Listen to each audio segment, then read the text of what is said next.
Good afternoon all of students. आज की online कक्षा में एक बार सभी का स्वागत है। कल हम लोग मैक्स वेबर की सत्ता का सिद्धांत के अंतर्गत सत्ता से संबंधित उसके लक्षण, उसकी विशेषताएं, उसके अर्थ को समझा था। आज हम बात करेंगे कि सत्ता के सिद्धांत के अंतर्गत कितनी प्रकार की सत्ताएं होती हैं। तो यहाँ पर सत्ता की 3 प्रकारों का यहाँ पे उल्लेख किया गया है और इन 3 प्रकार के उल्लेखों के करने के बाद में, इसको समझने के बाद अंत में सत्ता के सिद्धांत की जो आलोचना है उसके जो 2-3 बिंदु हैं उस पर हम चर्चा करेंगे। तो सबसे पहला है सत्ता के प्रकार। तो सत्ता के प्रकार में जो 3 प्रकार हैं, सबसे पहला है बौद्धिक कानूनी सत्ता, दूसरा परंपरागत सत्ता और तीसरा है करिश्मावादी सत्ता। तो आखिर ये क्या होती है, इसको हम समझते हैं। पहली है बौद्धिक कानूनी सत्ता, जिसको हम वैधानिक सत्ता के नाम से भी जानते हैं।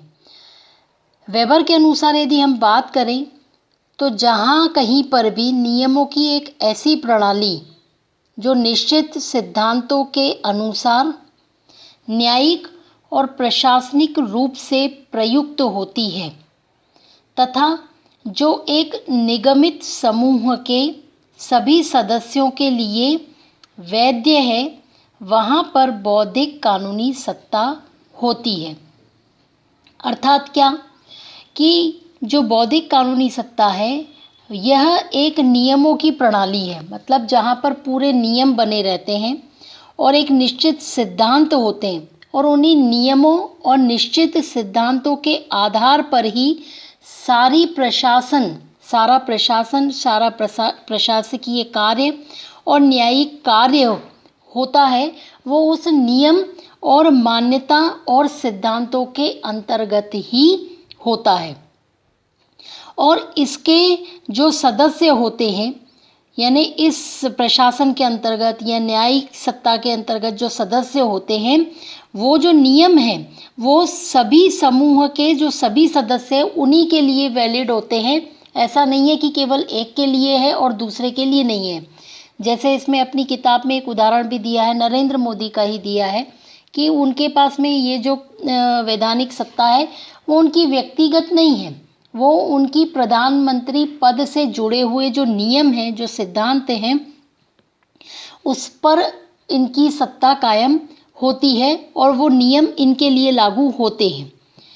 ठीक है, किसी एक व्यक्तिगत विशेष की यहाँ पर चर्चा नहीं है।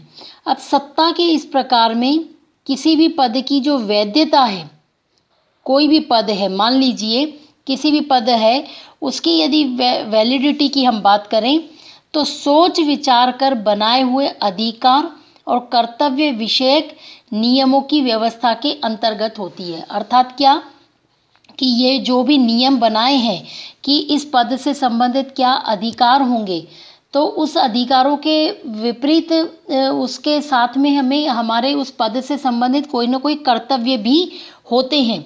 तो नियमों की जो व्यवस्था है वो अधिकार और कर्तव्यों के संतुलन को बना करके बहुत सोच समझ के विचार करके बनाए गए होते हैं, जिसमें जनता द्वारा आज्ञा पालन जो है किसी अधिकारी व्यक्ति के प्रति नहीं होता, बल्कि कानूनी रूप से स्थापित व्यवस्था के प्रति होता है। मतलब यहाँ पर जब कोई अधिकार जताता है व्यक्ति विशेष, तो हम उसके अधिकारों को मानने के प्रति बाध्य इसलिए नहीं होते कि वो व्यक्ति विशेष है, नहीं, वो बल्कि सामान्य रूप से सभी के लिए लागू होते हैं कानूनी रूप से। इसलिए उस पर हमें समाज के सभी व्यक्तियों को इस चीज़ का पालन करना पड़ता है। तो ये तो हो गई बौद्धिक सत्ता। दूसरी हम बात करें परंपरागत सत्ता, तो जैसा कि नाम से ही स्पष्ट हो रहा है कि यह जो सत्ता का जो आधार है वो परंपरागत नियम है, यानी परंपरा से आए हुए जो नियम है वो इस पर लागू होते हैं। उदाहरण जैसे जनजाति समाजों की हम बात करें तो सरकार का जो राजनीतिक पद परंपराओं से मान्यता प्राप्त होती है, तो सरकार की जो आज्ञा का पालन परंपराओं के सम्मान के कारण होता है। यानी इसमें जो मैक्स वेबर बता रहे हैं कि इस प्रकार की जो सत्ता है, इसमें आज्ञा पालन की जो बाध्यता है वो व्यक्तिक आदेश पर नहीं बल्कि परंपरागत कर्तव्यों के क्षेत्र के अंतर्गत उसके अधीन होता है। जैसे इसकी दो विशेषताएं हम समझें कि क्या है। आनुवांशिक परिस्थिति के कारण जो व्यक्तिगत सत्ता का उपभोग करते हैं, तो इस प्रकार की जो सत्ता है वो दो प्रकार की विशेषताएं होती है। पहला प्रथा का अनुसरण, दूसरा व्यक्तिगत निरंकुशता। यानी इसको ऐसे समझिए कि जैसे मान लीजिए भारतीय परिवारों में मुखिया अर्थात पिता का जो प्रभुत्व होता है, यानी पिता की सत्ता परंपरागत सत्ता होती है और पिता के पास अपने परिवार को चलाने के लिए न तो कोई स्टाफ होता है और न कोई अन्य साधन जिसके माध्यम से वह परिवार के सभी सदस्यों को वो एक सूत्र में बांध सके। पर फिर भी परिवार के सदस्यों का अपने मुखिया के प्रति जो भाव होता है वह पूर्ण रूप से व्यक्तिगत संबंधों पर ही निर्भर होता है। तो वास्तव में जो परिवार के जो मुखिया और सदस्यों का ये जो संबंध है वो कैसा चला आ रहा है, परंपरागत रूप से, पुरानी परंपरा से। यानी पिता और संतान का जो संबंध है वो धर्म पर आधारित है। कोई भी पिता अपनी संतान का अशुभ नहीं चाहता और न कोई संतान अपने पिता को दुखी करती है। धार्मिक भावनाएं तो यही कहती हैं कि माता पिता को दुखी करके कोई संतान सुखी नहीं रह सकती। तो परिवार में जो मुखिया पिता की सत्ता का जो प्रभुत्व का जो आधार है वो मेन क्या है, वो है परंपरा। तो इस प्रकार की जो परंपरा है उसे हम परंपरागत सत्ता के नाम से जानते हैं। फिर हम तीसरी बात करते हैं करिश्मावादी सत्ता। करिश्मावादी सत्ता क्या है कि जैसे वर्तमान में संसार के विकसित देशों में संविधान ही नेतृत्व करता है। यानी सारे संसार में जो विकसित देश हैं वो जो हैं संविधान उनका जो रहता है वही नेतृत्व प्रदान करता है। लेकिन मानव समाज में हम बात करें तो हर जगह कुछ नेतागण अपने वैधानिक पद से भी अधिक व्यक्तिगत गुणों के कारण लोगों में अनुगमन की प्रवृत्ति उत्पन्न करते हैं। मतलब इसमें क्या है, जो बीच के लोग रहते हैं वो अपनी अपनी वो दिखाते हैं। जैसे मान लीजिए मैक्स वेबर ने अपने शब्दों में क्या कहा, उन्होंने शब्दों में कहा कि करिश्मावादी गुण संपन्न नेता का सम्मान उसमें व्यक्तिगत आस्था और उसके द्वारा नायक के उदाहरण स्वरूप गुण की अभिव्यक्ति के कारण होता है, जहाँ तक कि वे व्यक्ति के उसके करिश्मा में विश्वास के क्षेत्र के अंतर्गत आते हैं। ठीक है। अब करिश्माई नेतृत्व को आप किसी एक व्यक्ति का नेतृत्व भी समझ सकते हैं। यह किसी संगठन के तंत्र से बंधा हुआ नहीं होता। इसको उदाहरण ऐसा समझिए, जैसे आप नाम से स्पष्ट होता है करिश्मा मतलब चमत्कार। तो उदाहरण के रूप में मान लीजिए कि कोई एक मंदिर का पुजारी है, कोई मठाधीश है, कोई महंत है, वो अपना ही संप्रदाय चलाता है, ऐसा नहीं है। तो करिश्माई नेतृत्व क्या होगा, धार्मिक संप्रदायों में ही होते हैं ऐसा नहीं है। ऐसा शिक्षा के क्षेत्र में भी देखा जाता है, राजनीति के क्षेत्र में भी दिखाई देता है। तो करिश्माई सत्ता में जो शक्ति जो है वो पद से नहीं मिलती बल्कि वह व्यक्ति विशेष पर निर्भर करती है। यानी उसका जो सारा आश्रय है, जो आधार है, वो व्यक्ति विशेष है।